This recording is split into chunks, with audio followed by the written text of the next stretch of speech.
Hi, I'm going to be discussing the relatively new Stephen King book Fairy Tale, and it's essentially just going to be a review. I'm just going to give my thoughts about it, what I like, what I don't like, though to be fair, there's honestly not much I don't like. It's really one of my favorite books.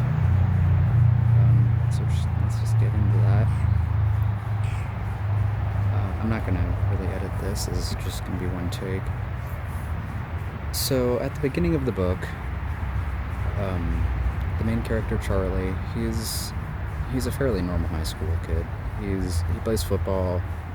His only prior achievement really is that he made some good play that scored his team a touchdown at a finals game or something. He's pretty tall, pretty athletic, but overall not too special or anything, pretty average. And one day, I forget how, but he's riding by the house it's a very creepy looking house. It's owned by an old man named Mr. Bowditch, though at the time, of course, he doesn't know that. And he hears a dog barking, and he notes that the dog sounds like it's in distress for some reason. So he goes to check it out, and there he finds Mr. Bowditch, who's, again, an old man. He notes that he's probably somewhere in his 70s. He's got graying red hair, and he's broken his leg after falling off a ladder, presumably trying to clean out the gutter. And so he helps him out, and he calls 911, and he gets him to the hospital and everything. But before Mr. Bowditch is loaded onto the ambulance, he requests that Charlie take care of his dog, named Radar, because the dog is so old, and he notes that he's essentially the only thing he has left. Not he, the dog, Radar, is a she. But he notes that Radar's essentially the only thing left in his life that has any meaning to him. So Charlie does that for a while. He goes back to Mr. Bowditch's house, and he checks on Radar.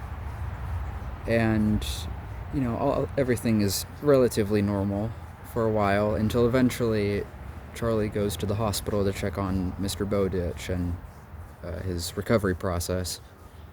And Mr. Bowditch is in a condition where he will recover through enough physical therapy and whatnot, but he has broken his leg and is going to clearly need assistance from day to day for the foreseeable future.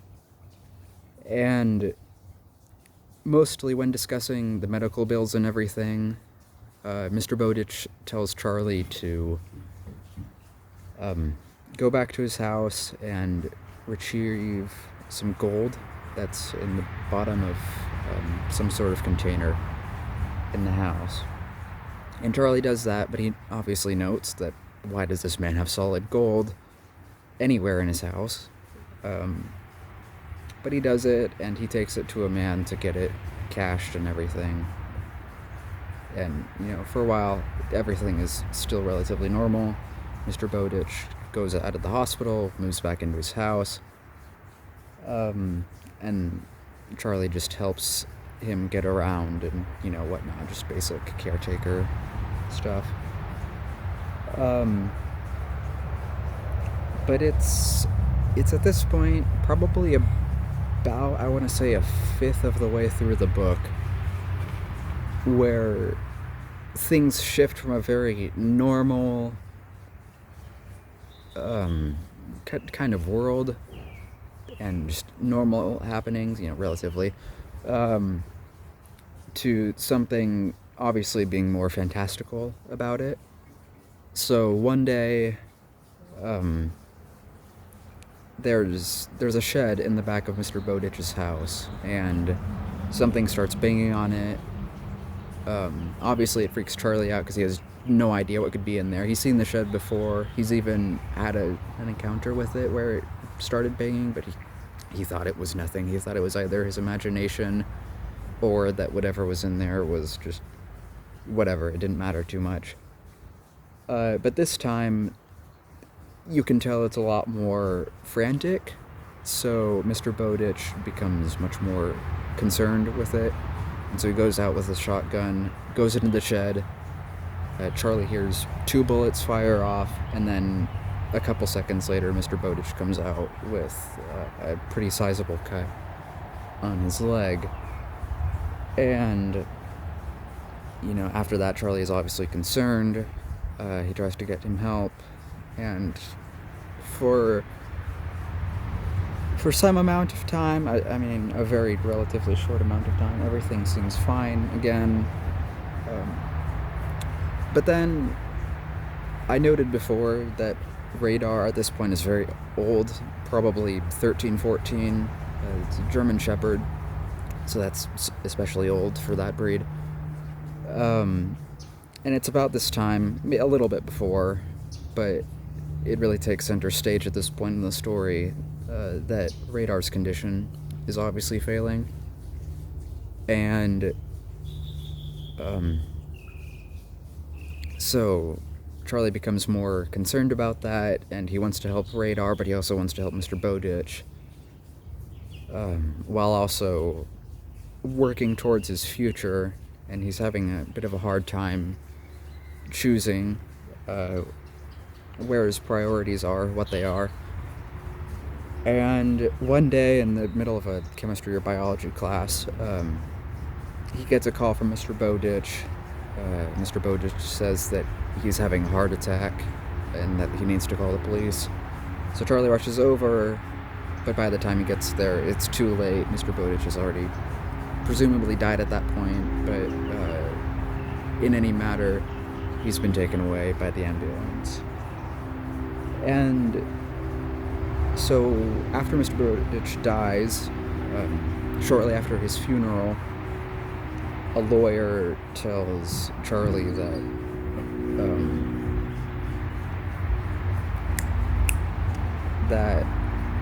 he's inherited everything from Mr. Bowditch, and so including the house. So a few days later, Charlie goes back out to the house, and he he's just looking around. He's just taking interest in all of the random books and everything that Mr. Bowditch had. And he goes up to the attic, and it's there that he finds a giant bucket and a safe that both have massive amounts of solid gold pellets in them. And at first he doesn't think they're real, obviously. That's the human reaction. Why would an old man living like this with a TV from the 50s, why would he be living like that if he had all this gold? And so he gets curious about it. And when he's still searching, he finds a recording from, I think, underneath the bed that Mr. Bowditch had presumably recorded shortly before, extremely shortly before, probably a minute or less before he died.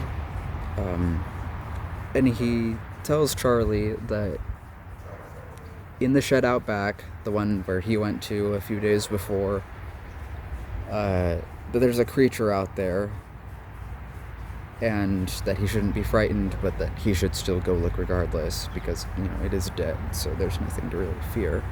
So he does, and it's this giant cockroach thing.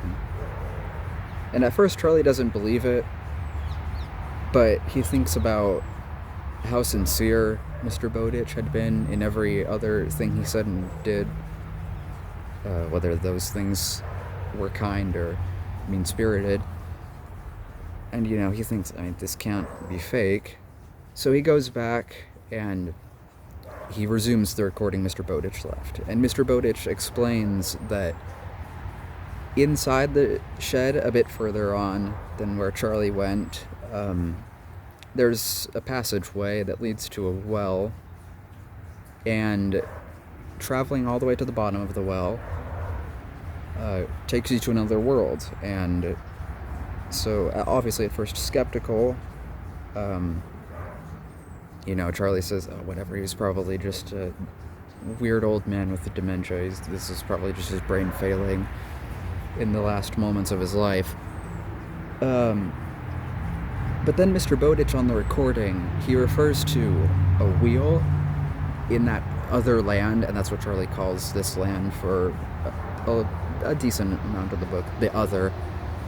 Um, he references Something Wicked This Way Comes by Ray Bradbury, which has a wheel that if you ride around it, it takes years either on or off your life, depending on the way you spin it.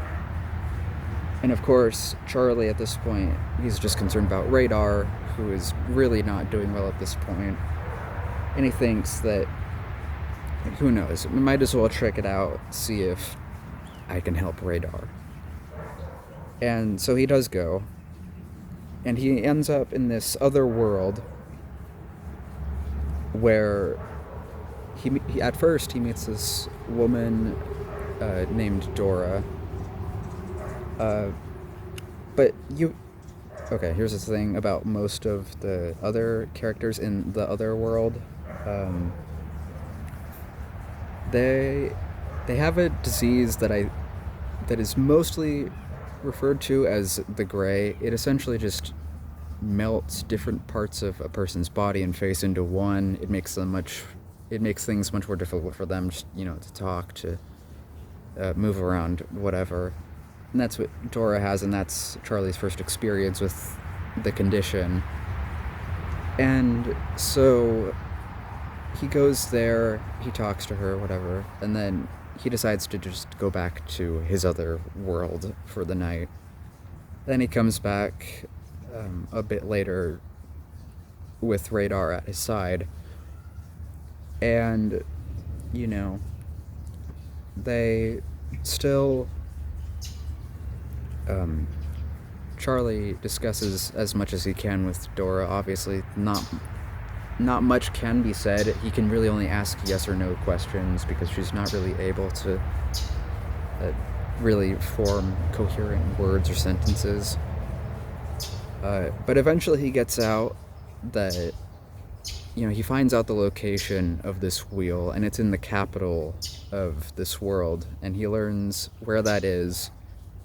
And Dora eventually tells him that there's a person or an entity, she doesn't make it clear, that Charlie should go to, which she writes as Googir, Googir.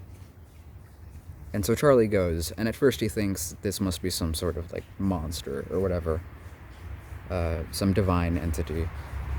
And he's walking along the path, and he sees a girl in a blue dress, and at first he's a little bit shocked because she looks normal, at least from what he can see. Her skin's not gray, none of her limbs are melted together or anything.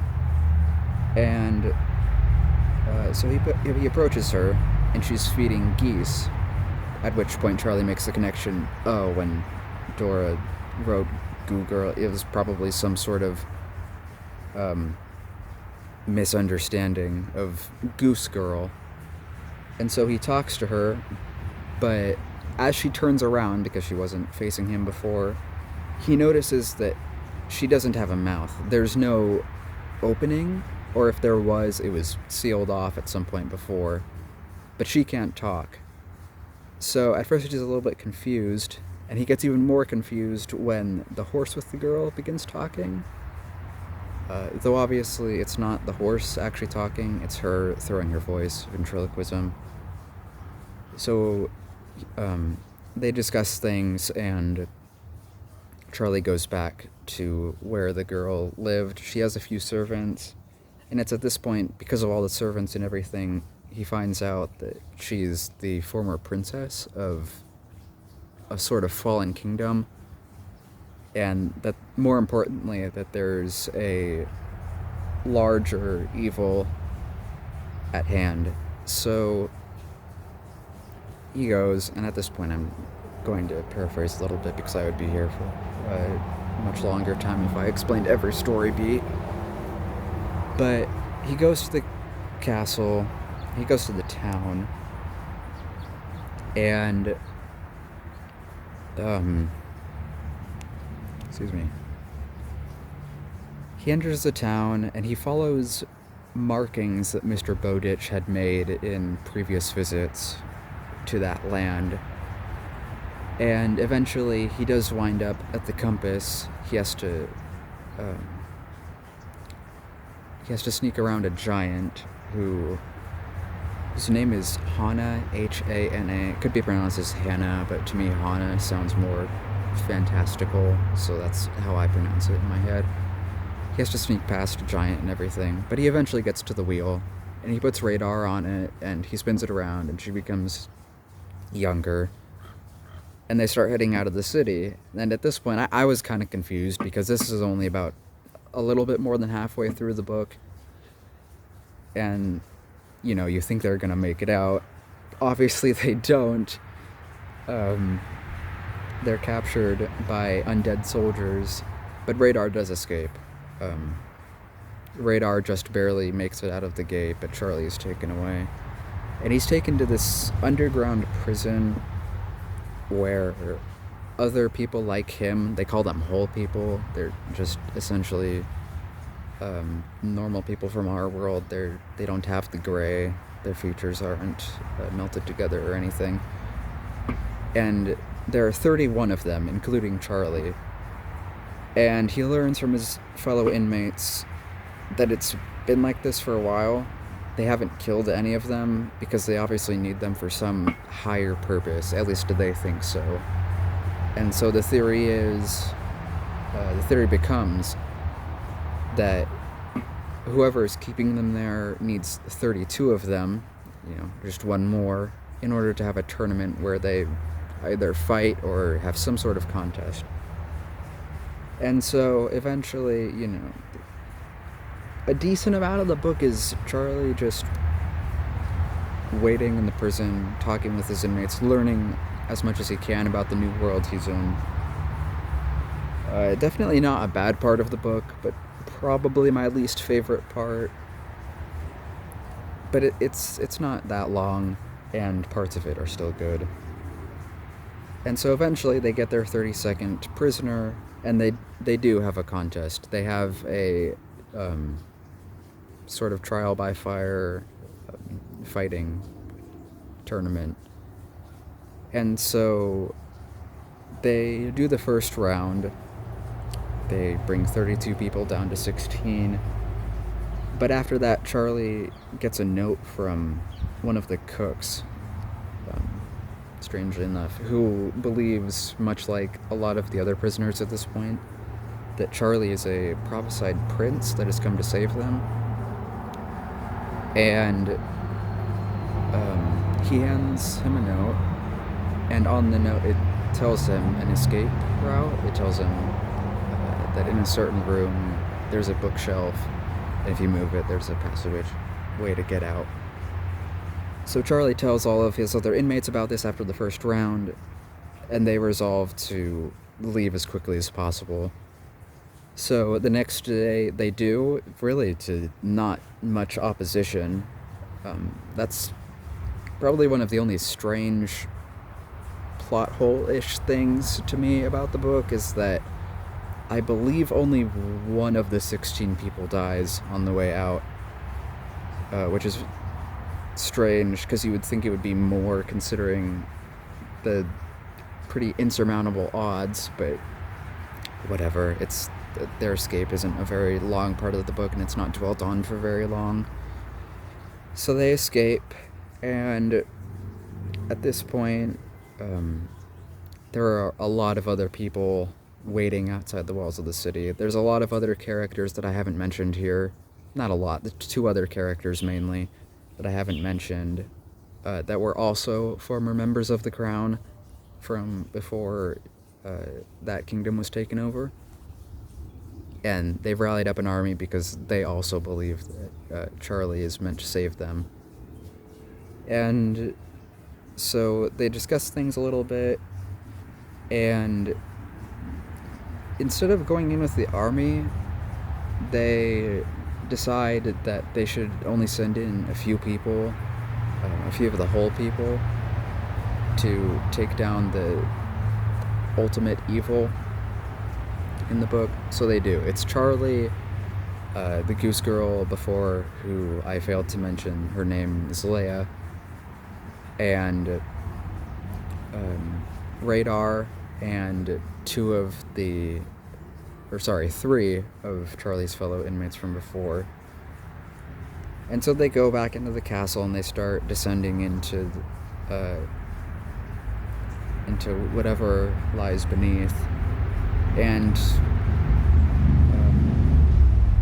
the other three people, the other three whole people, the inmates, they're all either picked off or otherwise kind of scared off into not going any further. So eventually it comes down to just Charlie, Radar, and Leia.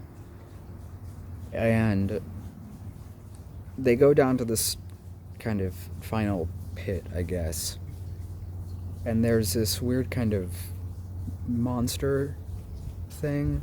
I get that's the best way you can describe it. It says that he has tentacles and everything. His name is Eldon, and he's technically he still is the son of Leia, but at this point he's really more of a monster than he is a person. So at this point he's really just more the former brother of Leia, and he's trying to summon a demon, which isn't explained all that much, but the demon's name is Gog Magog, which I thought was interesting because earlier in the book, like way early on, probably 10% of the way in, Charlie is just in his free time, he's studying fairy tales, and he's researching Jack and the Beanstalk, and the name of the giant from that story is Gog Magog. And he talks to Mr. Bowditch about it, and Mr. Bowditch says that it's a combination of the words Gog and Magog from the Bible, and that you don't want to combine both of them because if they do, the world will end. So Gog Magog arises from this like pit, and all Charlie really does to defeat him is he just yells his name, and he dies, I guess. He doesn't die.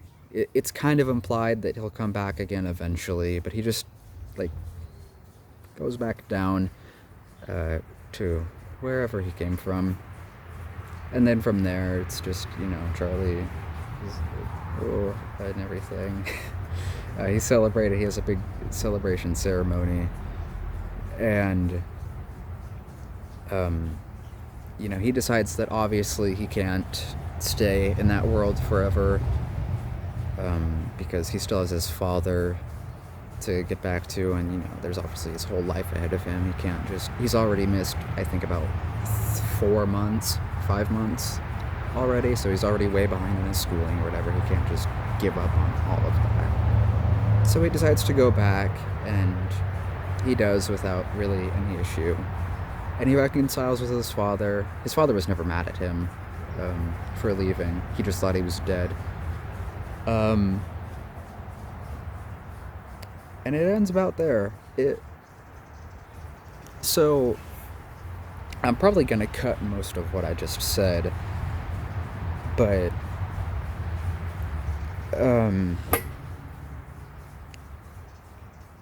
I'm still not entirely sure how to feel on the ending. Not the ending, the climax. Because, again, it is weird a little bit that the main villain of the story is defeated very quickly and seemingly very easily. But, and there are a couple other weird,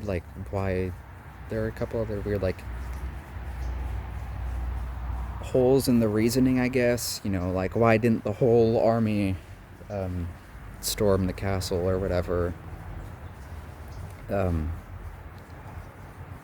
But I would say overall, it is still definitely worth reading, especially that first bit, the first quarter or so of the book, because what it reminded me most of is another Stephen King. It's not a book; it's a short story. Mr. Harrigan's Phone. It's very similar circumstances in terms of setup. You know, there's a young boy. He meets an old man. He does work for him, and he finds out at the end that there's a lot of that old man has a lot of money that he's left all of it to him. That's the very Cliff Notes version of Mr. Harrigan's Phone, which is very much worth reading if you haven't. But I could do a whole separate discussion on that. I would still say, yeah, it is very good. that that's underselling it. I'm underselling how much I liked the book. Especially, again, that beginning and probably about up until the 70% mark. It's just like that 70 to 80% like area of the book just like is okay, but it wasn't amazing or anything. And then the declining action, the resolution and everything, that's all very well done.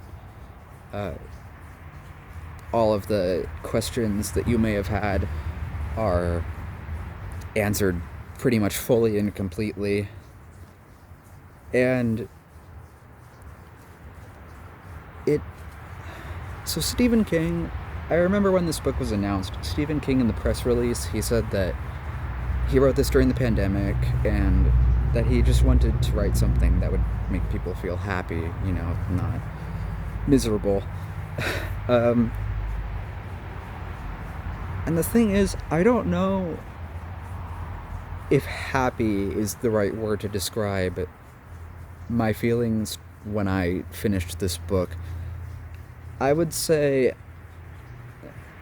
more than anything else, I felt more complete in a way. Because there are parts of this book that are 100% not very happy. They're very...